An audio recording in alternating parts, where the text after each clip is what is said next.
Amis auditeurs, amis téléspectateurs, nous vous disons bonsoir et bienvenue à notre étude biblique.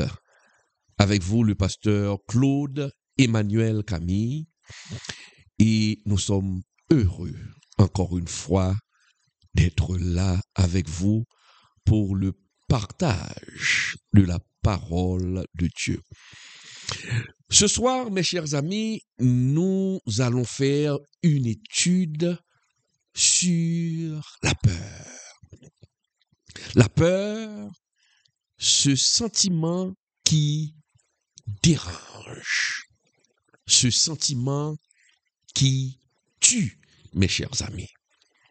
Et le titre de notre étude ce soir, c'est « Surmonter la peur, le chemin du croyant vers la confiance en Dieu ».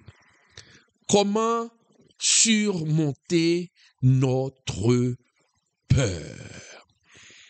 Mes chers amis, la peur, tout le monde connaît ce sentiment. Tout le monde vit ce sentiment.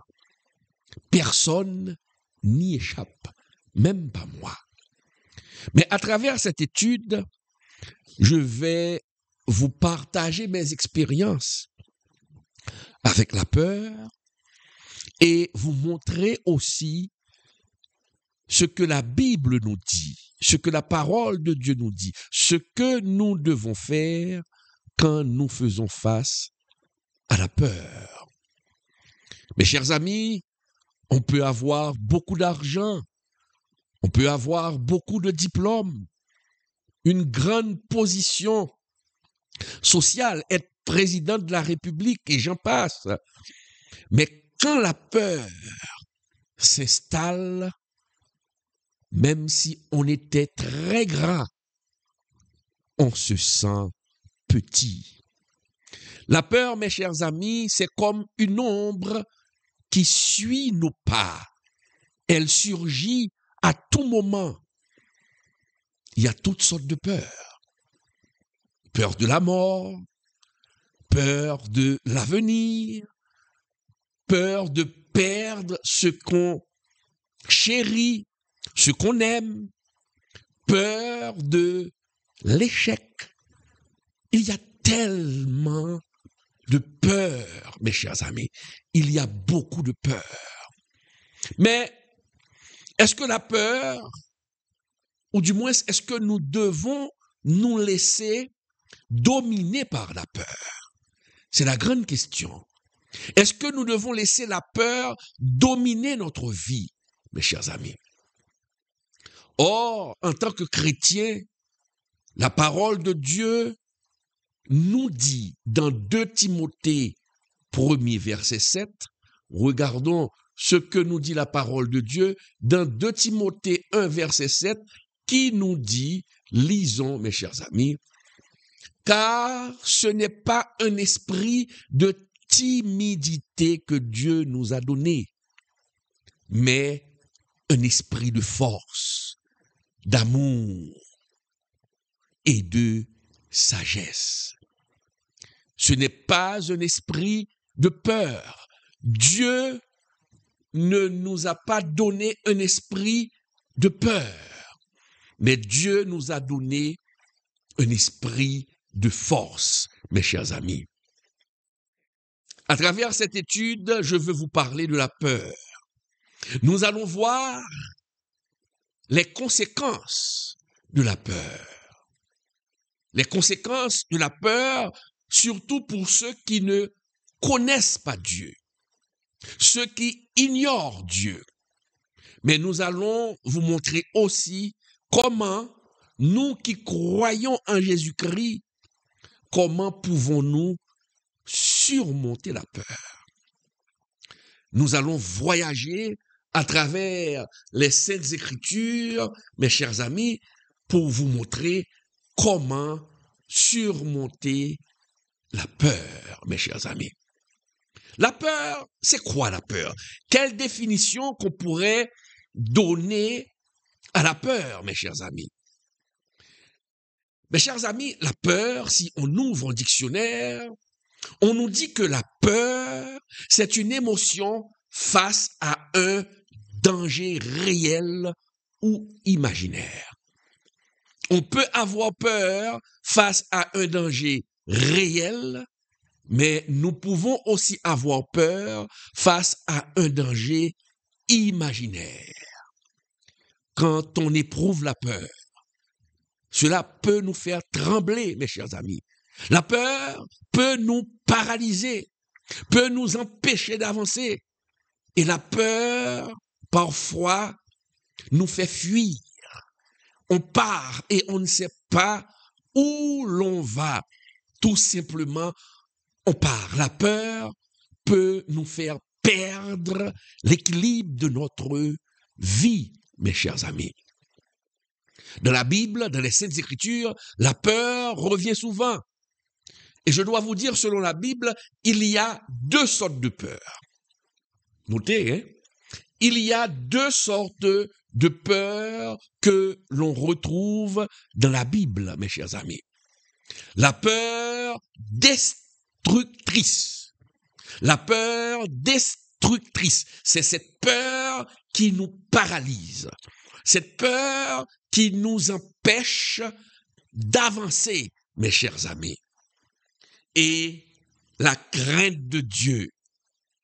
Cette peur-là, c'est une peur positive, car la crainte de Dieu, c'est le respect. La crainte de Dieu, c'est l'adoration. La crainte de Dieu, c'est l'obéissance.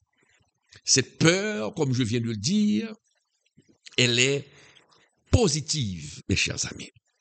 Mais regardons ensemble les conséquences de la peur chez les croyants. Chez les non-croyants.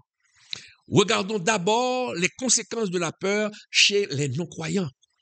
Quand une personne ne connaît pas Dieu, la peur devient une prison. La personne ne peut pas s'en sortir. Et parfois, la peur peut pousser cette personne au suicide. C'est ça. La peur peut tuer une personne. La peur peut même provoquer un arrêt cardiaque parce qu'on n'est pas calme. On est agité. Le cœur bat à un rythme vertigineux. Et ce qui peut provoquer l'arrêt cardiaque.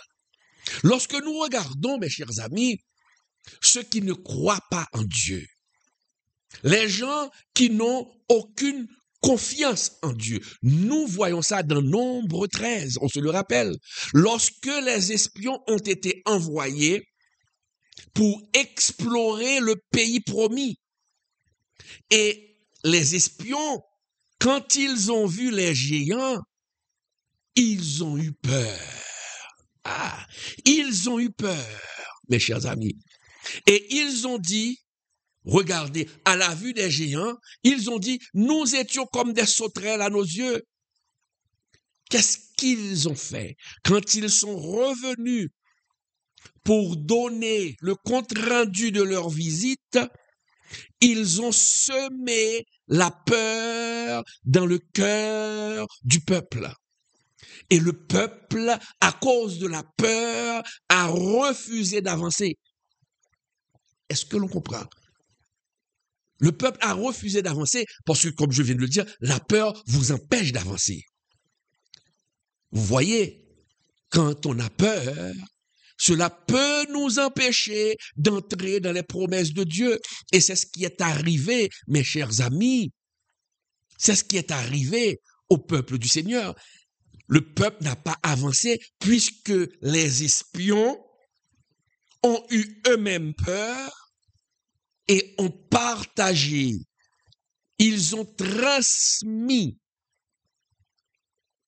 leur peur au peuple de Dieu. Lorsque nous lisons Hébreux 2, verset 15, regardons ensemble, Hébreux 2, verset 15, qui nous dit, mes chers amis, regardons, rapidement, Hébreux 2, verset 15, qui nous dit, et qu'il délivra tous ceux qui, par crainte de la mort, étaient toute leur vie retenus dans la servitude. Est-ce qu'on est là, mes chers amis? Donc, Jésus est venu pour nous libérer de la peur.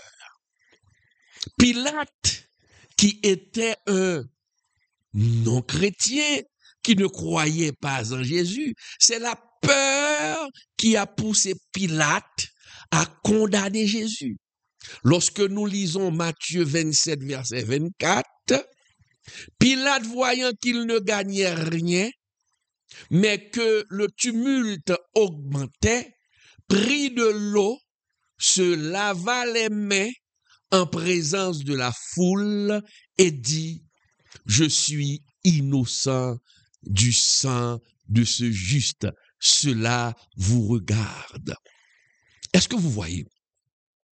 Au lieu de prendre une bonne décision, parce que Pilate savait et il voyait que Jésus était innocent, mais à cause de sa peur, parce que non seulement il ne voulait pas perdre sa place, il ne voulait pas perdre la faveur de Rome, donc il a fait condamner un innocent.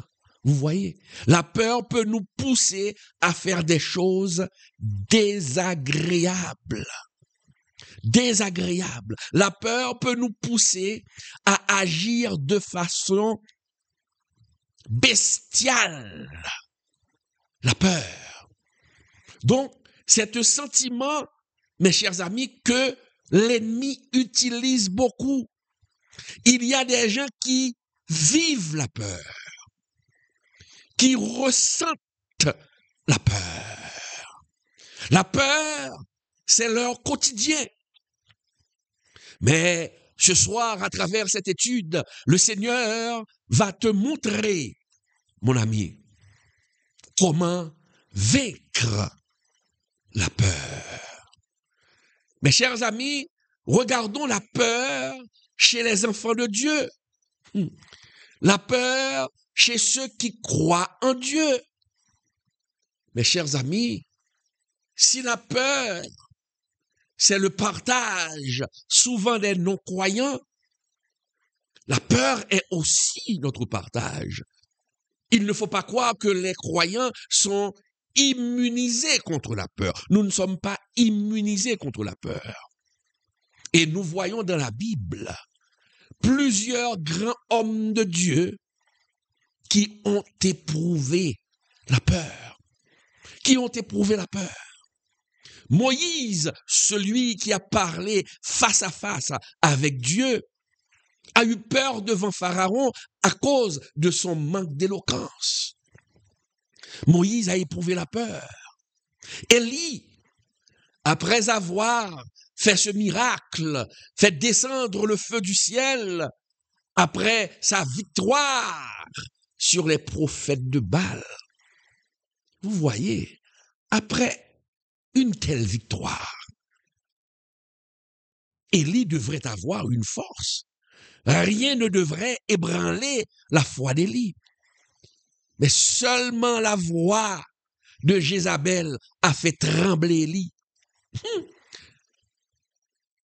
La voix de Jézabel, les paroles de Jézabel ont fait trembler Élie. Élie a eu peur à un tel point que Élie s'est enfui. On pourrait même croire que Élie était devenu un lâche, et il était devenu un lâche. Parce que celui qui est courageux aurait dû faire face à Jézabel parce qu'il savait que Dieu était dans son camp. Mais à ce moment-là, Élie a tout oublié. Quand on est envoûté par la peur, on perd son contrôle. On perd son contrôle. Lorsque nous lisons 1 Roi 19, verset 3, 1 Roi 19, verset 3, nous lisons, mes chers amis, regardons 1 Roi 19, verset 3, Élie, voyant cela, se leva et s'en alla pour sauver sa vie. Il arriva à Bir-Sheba qui appartient à Judas et il laissa son serviteur. Est-ce qu'on est là? Élie a eu tellement peur, cet homme qui a fait descendre le feu du ciel. Il a eu tellement peur qu'il s'est enfui pour sauver sa vie, car il craignait pour sa vie. Il pensait que Jézabel allait le tuer. Or, Jézabel avait juré de le tuer comme il avait tué les 450 prophètes de Baal. Élie a eu peur, il a perdu confiance en Dieu. S'il a fui, c'est parce qu'il a perdu confiance en Dieu. Nous voyons que la peur, c'était le lot des grands serviteurs de Dieu, des grands personnages bibliques. Et j'aime cette parole de la Bible qui dit que ces hommes, ces personnages bibliques, étaient des hommes comme nous. Ils n'étaient pas des super-héros, ils n'étaient pas des super-dieux, c'était des hommes comme nous. Mes chers amis, la peur, un autre homme qui a éprouvé la peur à tel point que David s'est laissé tellement emparer par la peur. David s'est laissé tellement dominer par la peur qu'il s'est enfui et qu'il est allé se cacher. Il est allé prendre refuge chez ses ennemis, les Philistins. À un point tel, lorsque les Philistins ont remarqué que c'était David, ils ont dit, mais nous ne croyons pas nos yeux. C'est pas ce David pour qui on criait, il a tué, et Saül a tué ses 1000, et David ses 10 000. C'est pas ce David-là. David a eu tellement peur qu'il a dû jouer au fou. Vous voyez, un serviteur de Dieu. Un serviteur de Dieu. David a eu peur. David, dans sa vie, David a eu beaucoup peur. Regardez dans le psaume 56, verset 4, ce que dit David, qui nous montre que David a éprouvé ce sentiment, l'homme selon le cœur de Dieu. L'homme selon le cœur de Dieu. David a écrit, je me glorifierai en Dieu, en sa parole, je me confie en Dieu, je ne crains rien que peuvent me faire des hommes. Que peuvent me faire des hommes. Et c'est là. Donc c'est là. Je crois qu'il y a une erreur ici, mes chers amis, c'est Psaume 27 ici, si je ne me trompe pas, c'est une erreur. Attends, laisse-moi voir rapidement, parce que David a écrit, mes chers amis, dans le psaume 56, verset 4, le jour où je suis dans la crainte, je me confie en toi. Voilà.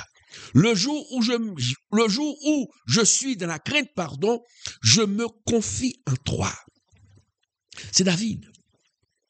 C'est David. David nous dit quand il est dans la crainte, qu'est-ce qu'il fait? Il se confie en Dieu.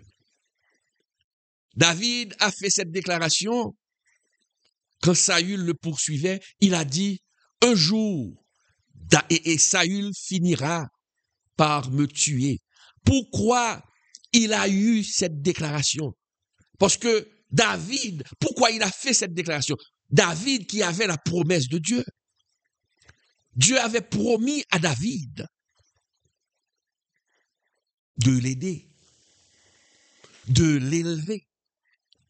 Mais si David a pu dire, Saül finira un jour par me tuer, c'est parce qu'il avait peur. Il était dans le désespoir. Il avait quelque part perdu la foi. Est-ce qu'on est là? Il avait quelque part perdu la foi, mes chers amis. C'est pourquoi il avait fait cette déclaration. Regardez un autre cas de figure. Les disciples de la barque. Les disciples de la barque, malgré que Jésus était dans la barque, ils ont eu peur. Le maître est avec nous. Si le maître est avec nous, pourquoi avoir peur? Nous pouvons rester calmes, même quand les vagues se déchaînent. Mais non, ils ont eu peur. Lorsque nous lisons dans Matthieu 8, verset 25, Matthieu 8, verset 25, mes chers amis, Que nous dit la parole? Que nous dit la parole? Matthieu 8, verset 25, qui nous dit que, et la parole nous dit, Seigneur, sauve-nous, nous périssons. C'est ce qu'a dit, c'est ce qu'ont dit les disciples. Seigneur, nous périssons. Sauve-nous. Est-ce qu'on est là? Lorsque nous lisons Matthieu 8, verset 25, les disciples avaient peur, malgré la présence de Jésus dans la barque. Est-ce qu'on comprend? La peur, mes chers amis, est réelle. Mais Dieu ne veut pas que nous restions prisonniers de la peur. Dieu ne souhaite pas que nous restions prisonniers de la peur. Non, nous devons vaincre la peur. Cette image est révélatrice. Jésus qui est dans la barque et les disciples qui disent à Jésus, « Sauve-nous, nous périssons !» alors que Jésus est dans la barque. Cela nous arrive souvent, mes chers frères et sœurs. Malgré que nous prions, malgré que nous avons Jésus en nous, nous croyons en Jésus, mais la peur, des fois, nous fait perdre l'équilibre, nous fait perdre le contrôle. Ah oui, et c'est la raison pour laquelle nous devons mettre notre confiance en Jésus. Regardez ce que fait la peur, on vient de le voir, la peur nous tient prisonniers. Il y a de ces jeunes filles qui entretiennent une relation avec un homme marié, donc elles restent dans cette relation parce que cet homme marié s'occupe de tout, s'occupe de la maison, paie l'écolage, paie le loyer, donne à manger dans la maison. Donc, en échange de son corps, cet homme prend soin de la maison. Mais c'est un homme marié.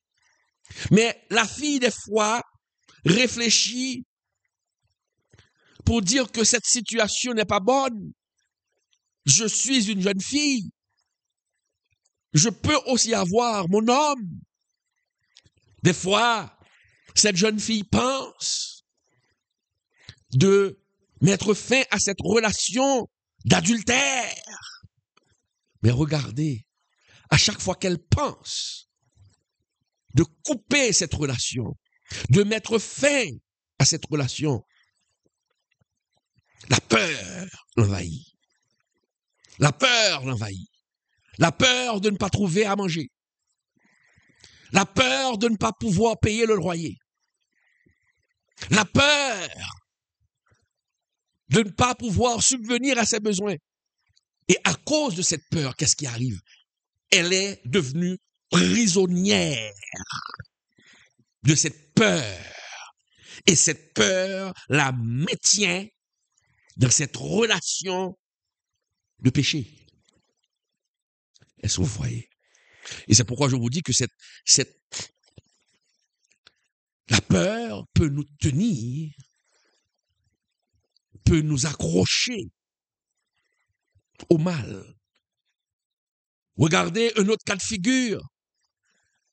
Parfois, il y a des hommes, il y a des jeunes gens qui se retrouvent dans un milieu de corruption. Ils sont obligés de s'associer à la corruption, mais ils veulent abandonner la corruption. Mais regardez, parfois, c'est la peur qui maintient ce jeune homme dans la corruption. Car si il décide d'abandonner cette voie, il a peur que ses amis corrupteurs ne le tuent pas. Il y a de ces jeunes qui sont dans les gangs, dans des groupes de gangs, dans des groupes de bandits. Des jeunes qui aimeraient se libérer parce qu'ils savent ce qu'ils font, c'est pas bon. Ils veulent abandonner le banditisme. Ils veulent abandonner ce groupe de gang. Ils aimeraient être libres, mais ils ont peur parce que le chef peut décider de les tuer à cause de leur trahison et peut même décider de tuer leur famille. La peur peut nous maintenir, peut nous retenir prisonniers. Prisonniers. Et nous devons nous libérer. Et cette situation, ce n'est pas seulement la situation des non-croyants, c'est la situation aussi des chrétiens. C'est ta situation. Et ce soir, Dieu veut te libérer.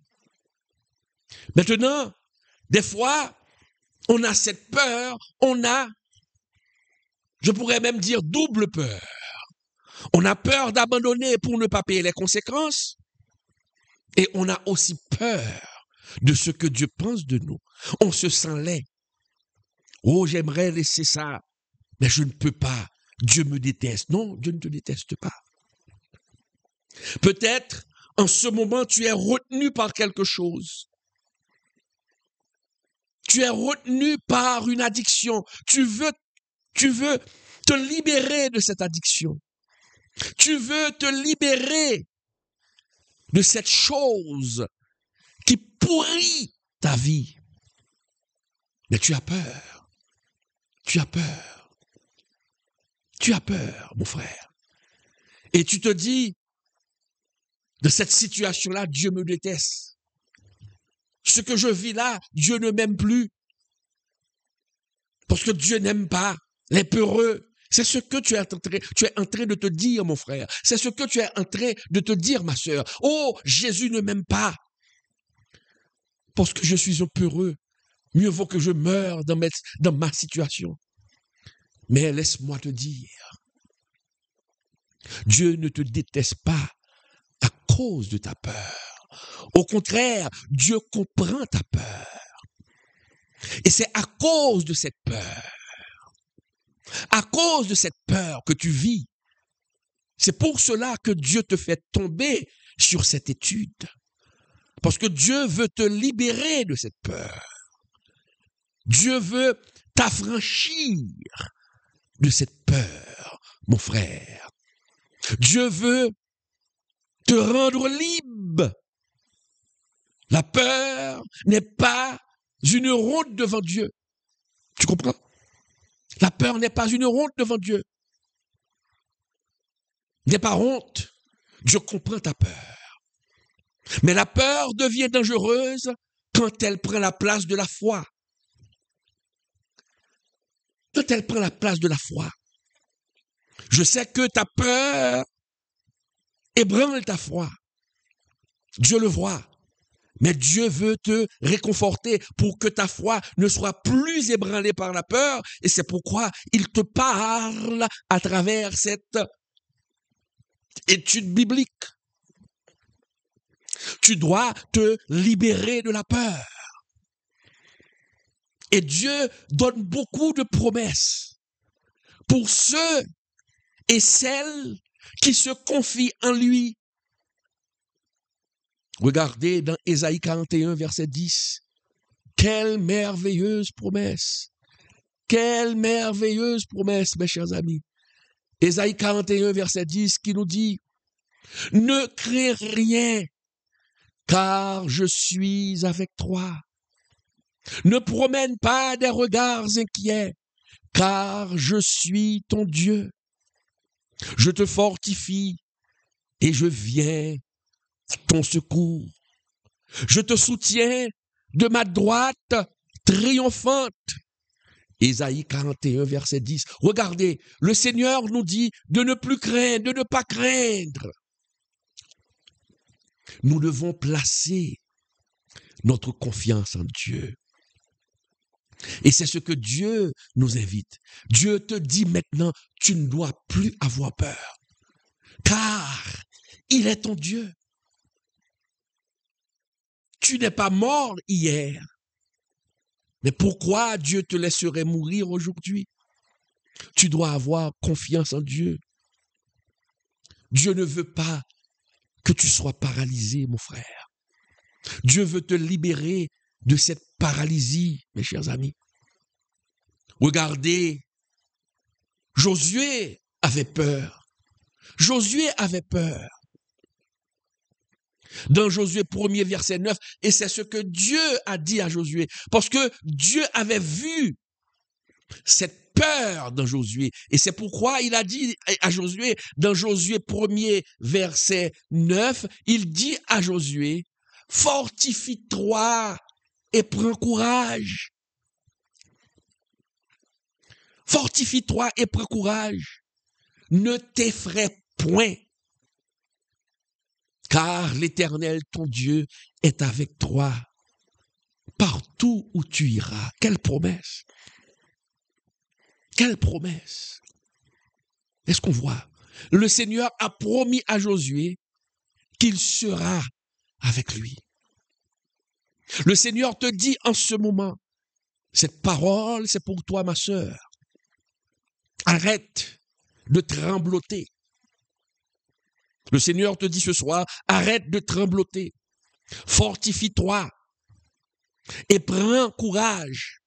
Le Seigneur ne va pas t'abandonner. Le Seigneur ne va pas te laisser. Fortifie-toi et prends courage. Ne t'effraie point, car Dieu est avec toi, ma sœur.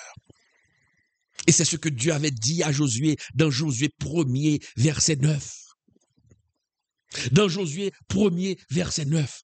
Ne t'effraie point, car je suis avec toi, mes chers amis.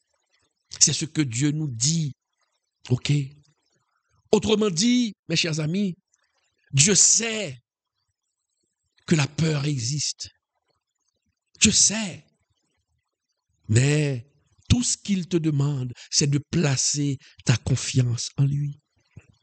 Regardez des fois ce qui s'est passé aux États-Unis.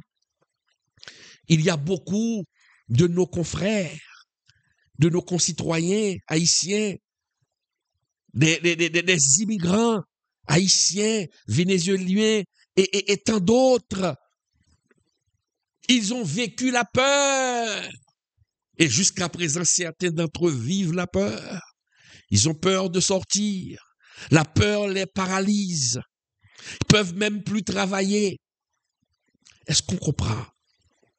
Il y a des chrétiens jusqu'à présent qui ont le cœur, qui bat la chamade, qui ne peuvent plus fonctionner à cause de la peur. Ce soir, le Seigneur te dit de te libérer de cette peur, car tu es enfant de Dieu. Jusqu'à présent, depuis l'accession au pouvoir de Donald Trump, qui fait la chasse aux immigrants, tu es toujours là. Tu manges toujours.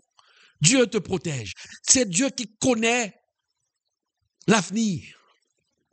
Tu t'es beaucoup inquiété lors de la première vague de déportation, mais jusqu'à présent, tu es là. Si tu te laisses envahir par la peur, cela peut provoquer des maladies, diabète, hypertension et tant d'autres. Reste calme et fais confiance à Dieu.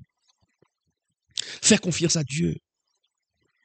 Dieu ne veut pas que ses enfants soient paralysés. Dieu ne veut pas que tu sois paralysé. Sois calme. Parce que des fois, c'est la tempête qui passe. Quand la tempête passe, tu dois t'abriter. Laisse la tempête passer. Laisse la tempête passer. Ah oui, laisse la tempête passer. Ne te laisse pas gouverner, diriger par la peur.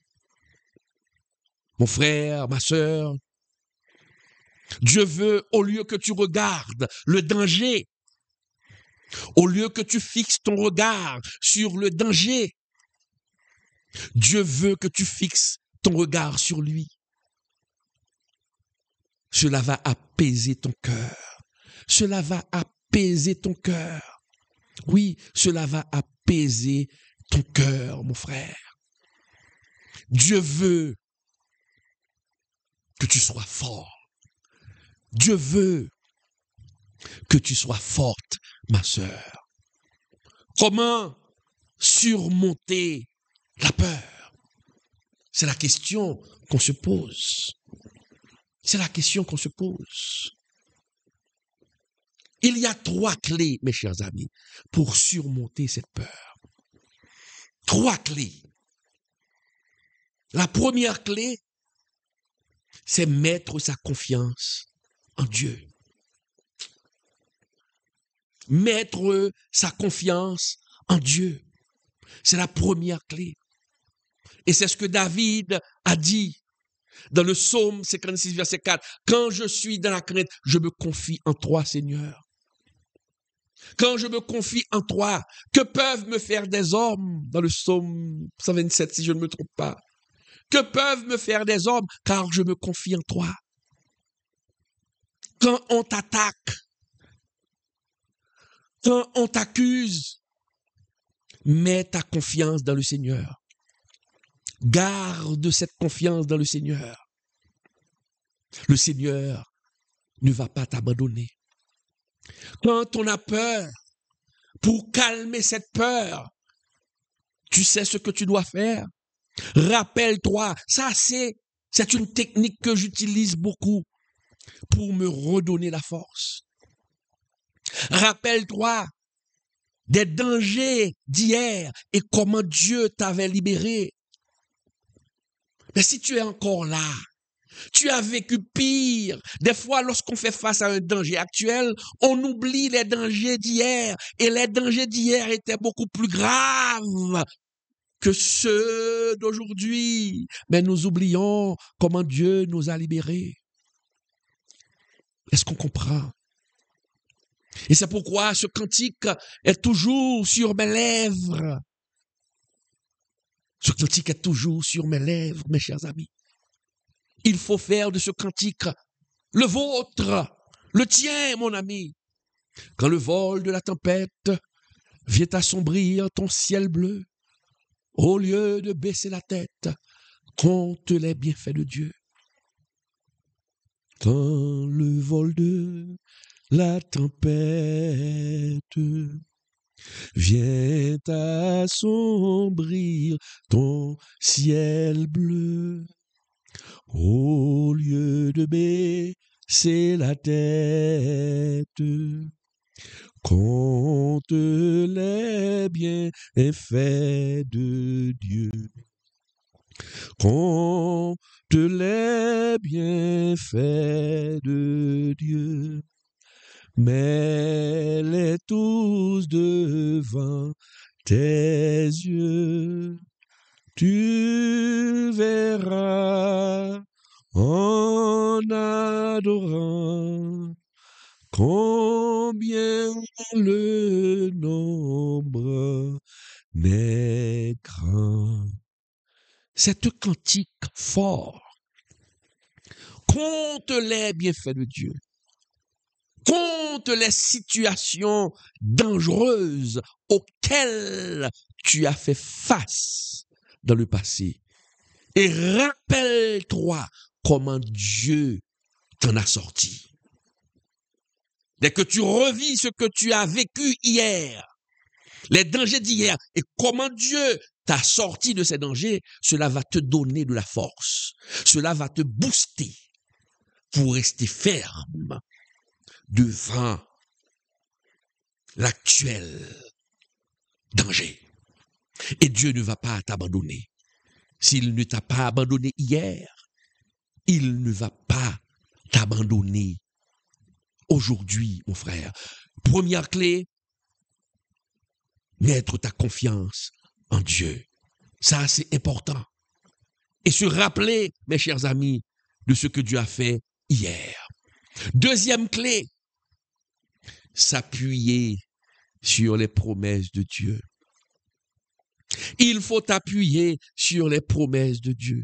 Quand on fait face à un danger et que tu sais que tu vis dans la sanctification, tu fais l'effort de rester fidèle à la parole de Dieu, tu n'as rien à craindre.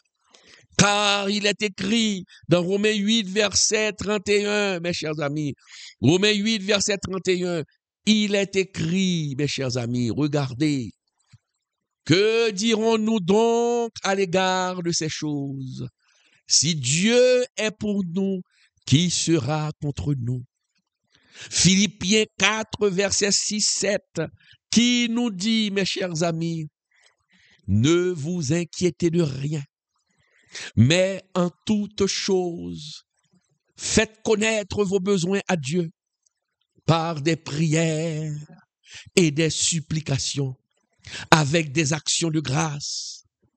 Et la paix de Dieu, qui surpasse toute intelligence, gardera vos cœurs, vos pensées en Jésus-Christ. Amen. Vous voyez, restez confiants. Restez confiants, mon frère. Restez confiants, ma sœur. Dieu ne va pas t'abandonner, mon ami. La paix de Dieu gardera ton cœur. De quoi as-tu peur? De quoi as-tu peur? Souviens-toi des promesses de Dieu. Je me suis retrouvé une fois face à un danger imminent, à une mort imminente. J'ai vu la mort, j'ai côtoyé la mort, j'ai embrassé la mort. La mort a même dormi avec moi. Mais à chaque fois que je voyais la mort, mes chers amis, une seule chose m'a retenu. Une seule chose m'a donné de l'énergie. Une seule chose m'a permis de surmonter cette peur de la mort. La promesse de Dieu. Je me répétais sans cesse. Non, non, non, je ne peux pas mourir. Je dis au Seigneur, si je meurs aujourd'hui, quel sera le témoignage? Quel sera le témoignage que je vais donner? Je dis au Seigneur, si je meurs aujourd'hui, c'est ton nom qui sera pris en dérision.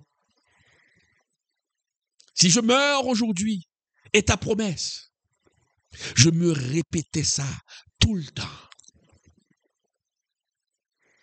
Et je me disais, Dieu ne peut mentir. Dieu ne peut mentir. Dieu ne peut mentir. Et ce verset était toujours sur mon cœur. Dieu n'est pas un homme pour mentir, ni fils de l'homme pour se repentir. Ce qu'il a promis, il le fera. Je répétais ces paroles-là quand je faisais face à la peur de la mort. Ah non, je m'accrochais à cette promesse, à la promesse qu'il m'avait faite. Mon frère, si tu vis, peut-être tu attends quelque chose de spectaculaire, quelque chose de surnaturel. Il n'y aura rien de surnaturel. Ce que tu dois faire, c'est de faire confiance à la promesse de Dieu et répète-toi cette parole. Je ne peux pas mourir.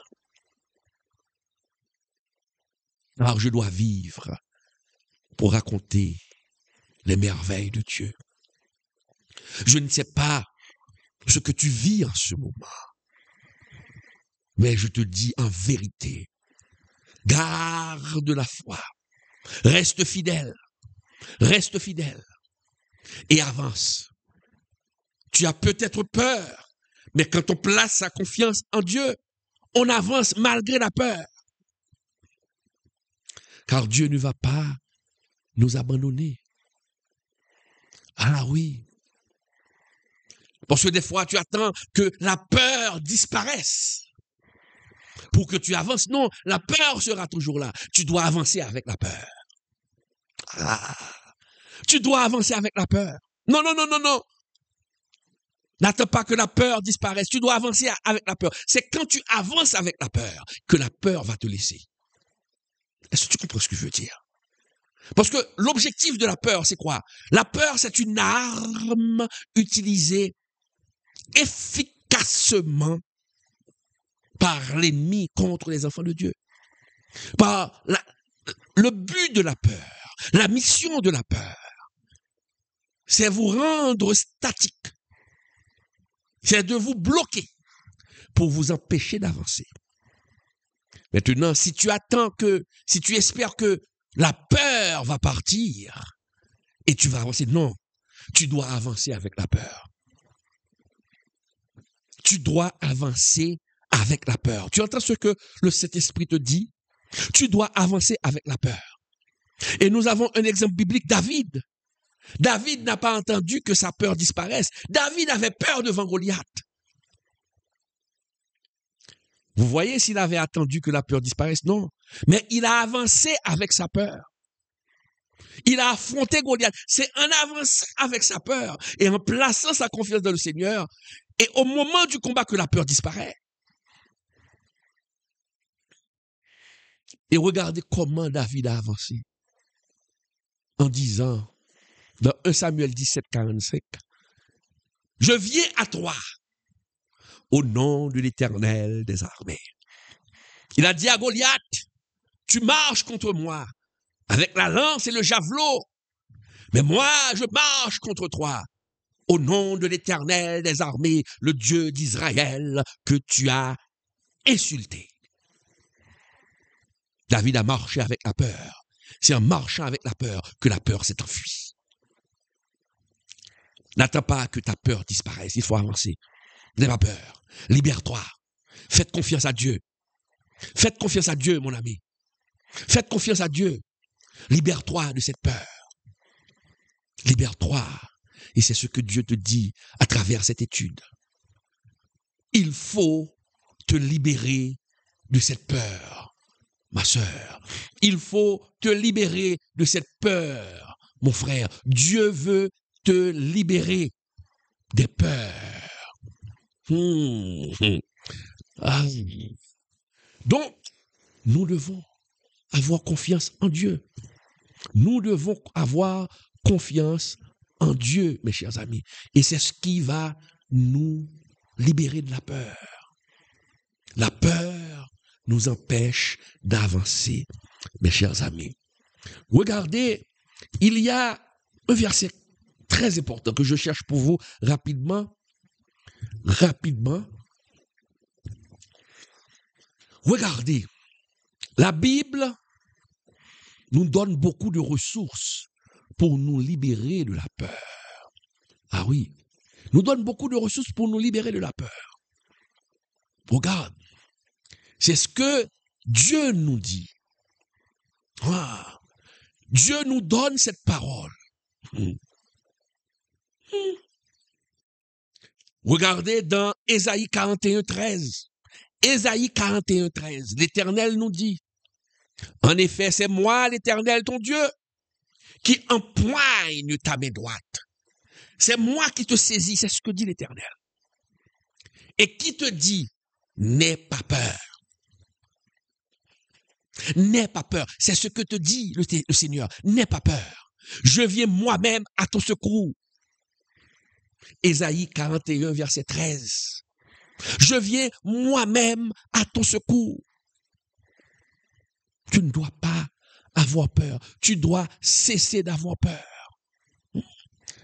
Beaucoup de passages dans la Bible.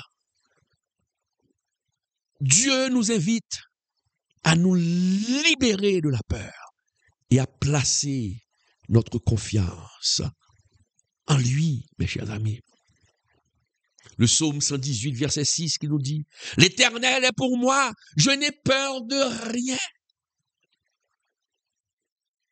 Que peuvent me faire des hommes? Ils se sont ligués contre toi, ils ne peuvent rien faire contre toi. Dieu va se servir de leur plan. Dieu va se servir de leur complot pour te libérer. Dieu va se servir de leur complot pour te libérer, mon frère, pour te libérer, ma sœur. Car Dieu est fidèle. Dieu est fidèle. Dieu ne va pas t'abandonner. David a vécu, nous avons vu tout à l'heure, David a vécu des dangers. David a eu peur, mais à chaque fois, Dieu a sauvé David de ces dangers. Et c'est pourquoi, en écrivant ce chant, En écrivant ce chant, lorsque David se remémore comment Dieu l'a délivré de plusieurs dangers, il a rétisé ce chant que l'on connaît tous, le psaume 23. Ok, il a dit, quand je marche dans la vallée de l'ombre de la mort, je ne crains aucun mal, car tu es avec moi. Ta roulette et ton bâton me rassurent. Même quand je marche dans la vallée de l'ombre de la mort, Dieu nous protège. Dieu nous protégera. Il ne va pas t'abandonner. Et tu ne mourras pas avant ton heure. Non, je vivrai. Je ne mourrai pas. Et je raconterai les œuvres de l'Éternel. Tu ne vas pas mourir, mon frère. Tu ne vas pas mourir, ma sœur. Car le Seigneur est là. Le Seigneur est là pour te garder. Mes chers amis, la peur, c'est une réalité humaine. C'est une réalité humaine. Mais pour nous, les croyants, la peur, ce n'est pas une fatalité. Non.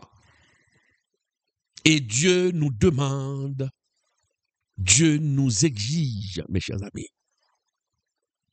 de faire face à nos peurs. Dieu ne nous demande pas de les nier. Dieu ne nous demande pas de nier nos peurs, mais de confier nos peurs au Seigneur. Nous aurons toujours peur.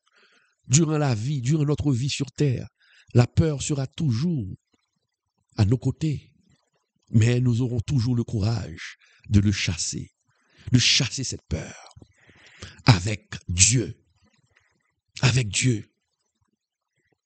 Et laisse-moi te dire, mon frère, chaque peur peut devenir une opportunité de grandir dans la foi.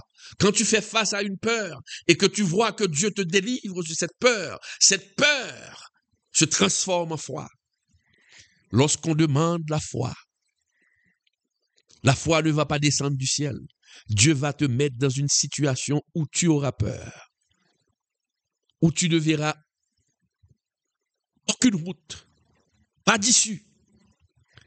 Et miraculeusement, le Seigneur va te libérer, va te faire sortir. Et là, si tu sors de cette situation de manière miraculeuse, par la providence de Dieu, eh bien là, ta foi va augmenter. Ta peur peut être transformée en foi, mon frère. Donc, mon ami, la prochaine fois que la peur viendra frapper à ta porte, laisse ta foi répondre à la peur. Dieu ne t'a pas abandonné hier. Il ne va pas le faire aujourd'hui. Et répète comme l'avait dit le psalmiste David. Quand je marche dans la vallée de l'ombre de la mort, je ne crains aucun mal, car tu es avec moi. Le Seigneur est avec toi, mon ami. Il ne va pas t'abandonner. Que le Seigneur te bénisse, que le Seigneur te garde, que le Seigneur te fortifie. Ça a été vraiment un plaisir d'être avec vous ce soir, mes chers amis, pour cette étude biblique. Nous espérons que le Seigneur vous a parlé, le Saint-Esprit vous a parlé, que Dieu a touché votre cœur et en ce moment, tu te sens libéré de la peur. Mon frère, ma sœur, garde courage. Le Seigneur ne t'abandonnera pas. Le Seigneur n'abandonne jamais ceux qui placent leur confiance en lui. Mon ami, mes chers amis, ça a été vraiment un plaisir d'être avec vous, content amis Facebook, amis YouTube, que le Seigneur vous garde. Gardez-moi dans vos prières. Et si cette étude vous a plu, il vous a touché, partage-la avec d'autres personnes pour que d'autres personnes puissent être bénies. Car nous le savons tous, les études bibliques ne sont pas vraiment aimées par les chrétiens. Et c'est la raison pour laquelle que Dieu ne leur parle pas et que le diable leur donne des vessies pour des lanternes. Que le Seigneur vous bénisse. C'était avec vous le pasteur Claude Emmanuel Camille. À la prochaine. Bye bye. Pourquoi faut-il soutenir ceux qui prêchent la parole? Savais-tu que la Bible enseigne qu'il faut soutenir ceux qui nous enseignent la parole? Et tu vas voir pourquoi c'est important. Dans Galates 6:6, il est écrit « Que celui à qui l'on enseigne la parole fasse part de tous ses biens à celui qui l'enseigne. » Cela signifie que lorsqu'on reçoit un enseignement spirituel, il est normal d'aider ceux qui nous instruisent. Dans 1 Corinthiens 9:14, Paul rappelle « Le Seigneur a ordonné à ceux qui annoncent l'Évangile de vivre de l'Évangile. Jésus lui-même a prévu que ceux qui consacrent leur vie à prêcher doivent pouvoir en vivre. » À l'époque biblique, les apôtres voyageaient et dépendèrent des dons des croyants pour continuer leur mission. Aujourd'hui, c'est pareil. Pasteurs, évangélistes, créateurs de contenu chrétien. Ils passent du temps à enseigner et ont besoin de soutien pour continuer. Comment appliquer ce principe? En les soutenant par des dons, en priant pour eux, en partageant leur contenu et en les encourageant. Et toi, connais-tu quelqu'un qui enseigne la parole et que tu pourrais bénir aujourd'hui? Depuis 2012, le pasteur Claude Emmanuel Camille proclame l'Évangile sur le net, apportant le message de Jésus-Christ à travers le monde. Aujourd'hui, vous pouvez jouer un rôle dans ce ministère en contribuant financièrement. Dans 1 Corinthiens 9, le verset 14, l'apôtre Paul nous rappelle que le Seigneur a ordonné à ceux qui annoncent l'Évangile de vivre de l'Évangile. En soutenant ce ministère, vous devenez un partenaire dans l'œuvre de Dieu. Pour vos contributions, vous pouvez utiliser le zèle au numéro 772 256 79 11. Pour Moncash et TapTapSend au 509 37 80 28 68. Pour d'autres moyens, contactez personnellement le pasteur Claude Emmanuel Camille sur WhatsApp au 509 42 43 85 58 pour continuer à partager la vérité de Jésus-Christ et toucher encore plus de vies. Votre soutien est précieux. Ensemble, prêchons l'Évangile sans compromis. Vous rêvez de parler avec assurance, de diriger avec impact, d'inspirer par vos paroles? L'Institut francophone de journalisme, en partenariat avec le pasteur professeur Claude Emmanuel Camille, vous offre une occasion unique, une formation spéciale en leadership et art oratoire. En seulement 4 dimanches, vous apprendrez à développer un leadership solide et à maîtriser l'art de parler en public. Le rendez-vous commence le dimanche 12 octobre 2025. Chaque dimanche, de 2h à 5h, vous serez plongé dans une expérience de formation exceptionnelle avec un spécialiste qui a déjà formé toute une génération de jeunes, le pasteur professeur Claude Emmanuel Camille. C'est à l'IFJ, à Delma 43 numéro 14 que tout va se passer. L'inscription ne coûte que 1000 gouttes et la participation complète à la formation 3000 gouttes. Réservez votre place dès aujourd'hui en composant le 42 43 85 58 36 79 06 06. Préparez-vous à devenir un leader qui inspire et un orateur qui captive. IFJ, former des leaders, façonner des orateurs.